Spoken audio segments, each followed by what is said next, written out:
So you're probably hearing a lot about Israel, legal reform, and the end of democracy. And I wanted to give you in a nutshell what's happening and why. And without any agenda, because I'm just a guy from YouTube. So trust me, bro. So, in a nutshell, Benjamin Netanyahu was accused a couple of years ago in 3 cases of bribery. And naturally, he didn't want to go to jail.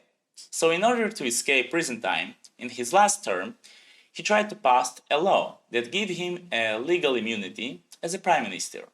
And basically, you can put him in jail as long as he's prime minister. What happened next is that he didn't manage to pass this law and he lost the elections.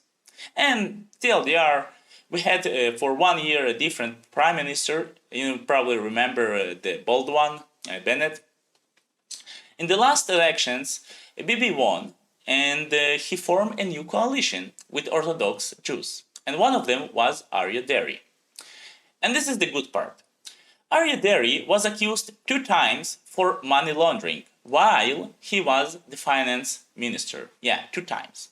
And 1 time he was in jail for money laundering while he was the finance minister. So in order to form a coalition, Aryeh Deri asked Bibi to be finance minister again.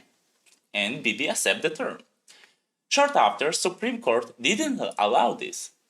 Supreme Court told that they will not allow for Aryeh Deri to be finance minister because he probably will steal money again. So in order to solve this little problem with court and Aryeh Deri, coalition decided to restrain Supreme Court by removing some of the powers, aka the legal form. And again, there was a lot of sections in this new legal reform, but in the nutshell, the reform says that Supreme Court can't cancel new laws if the majority of the coalition support it, and coalition will choose the next Supreme Court judges.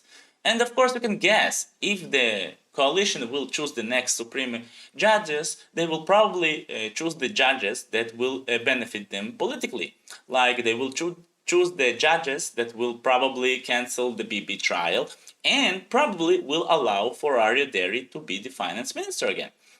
So naturally, all the people with half brain understood that this reform is very fishy and it's literally a reform not for Israel but for Bibi not to go for jail. And yada yada yada, after 2 months of pressure from all the countries around the globe and 2 months of strikes around the country, today was the breaking point because the Israeli airport is shutting down because they're supporting the protest, so no one can go out and no one can go into the Israel. The worker union is striking, malls are closed, shops closed, so basically half of the country is striking and closed, which is put a lot of pressure on the government, and it's economical problem because stuff is not going in, stuff is not working. And as of for today, 27th March, the government still didn't back down from this reform, so they still going with this. And basically, we're gonna need to still to wait and see what is gonna happen next. But at least now we know why it's happening.